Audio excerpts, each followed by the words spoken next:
وعلى آله وصحبه أجمعين أما بعد. First of all, I would like to invite you to give thanks to Allah Subhanahu wa Ta'ala, who has given us mercy and grace, so we can meet in this place with the good condition praise. And also, I don't forget to deliver salawat and salam to Nabi Muhammad Sallallahu Alaihi Wasallam,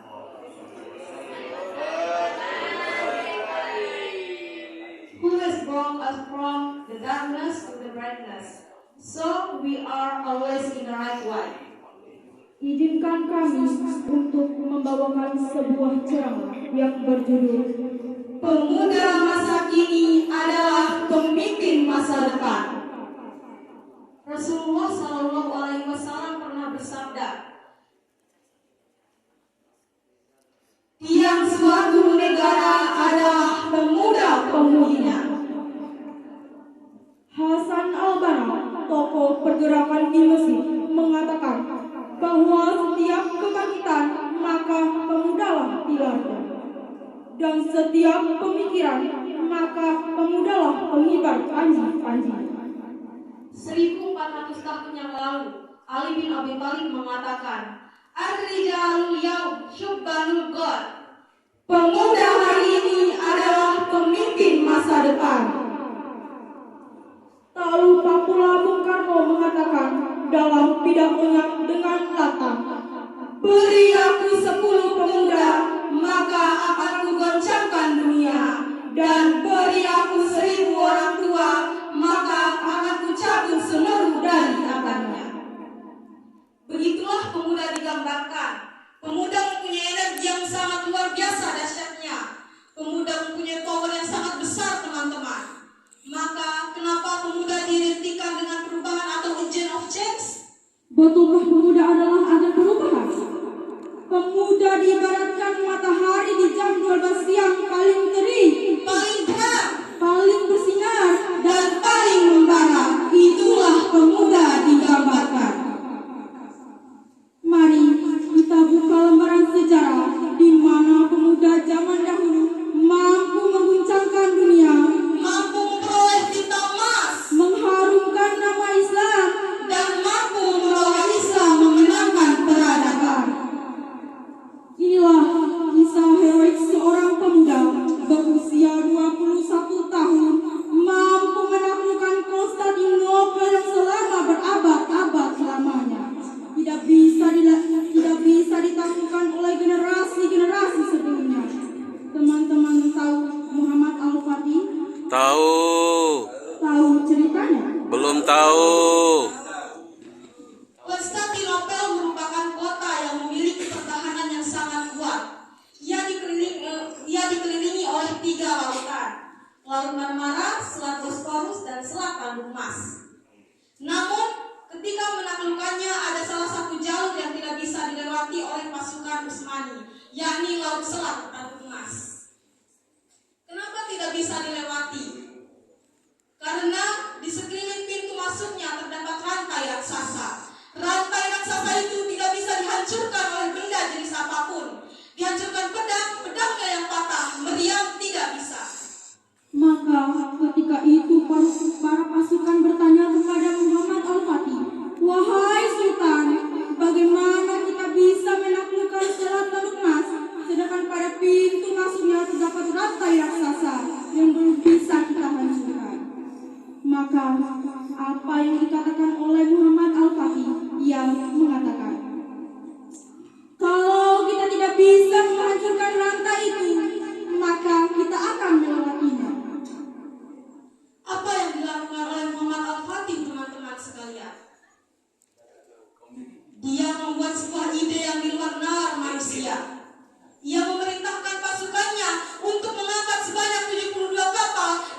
selatan dari Laut Marmara menuju selatan Humas sepanjang 4 km.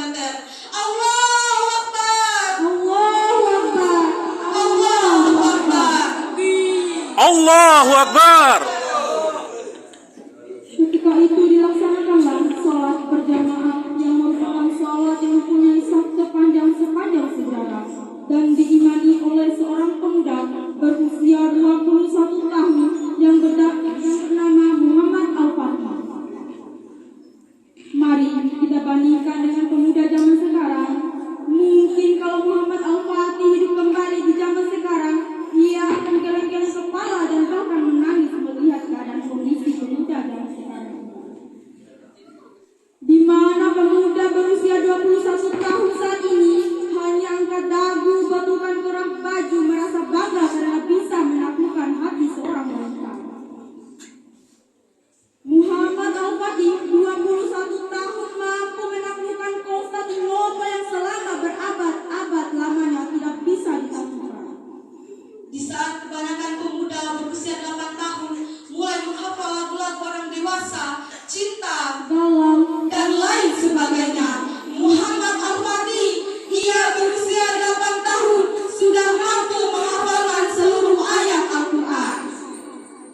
Muhammad Al-Fatih sejak kecil ia berkata kepada ayahnya, "Wahai ayahku, aku akan menaklukkan Konstantinopel." Di saat para pemuda kehabisan ide dan cara berpikir untuk mewujudkan cita-citanya, Muhammad Al-Fatih tidak sulit untuk melewati selatan Dukmas. Ia mampu menjadikan kelok-kelok bukit menjadi gelombang-gelombang lautan.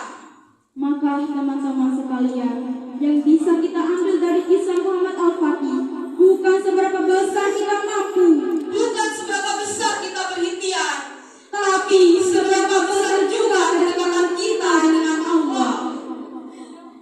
Muhammad Al-Fatih sejak ia balik hingga meninggal, ia tidak pernah meninggalkan sholat tahajud, teman-teman sekalian.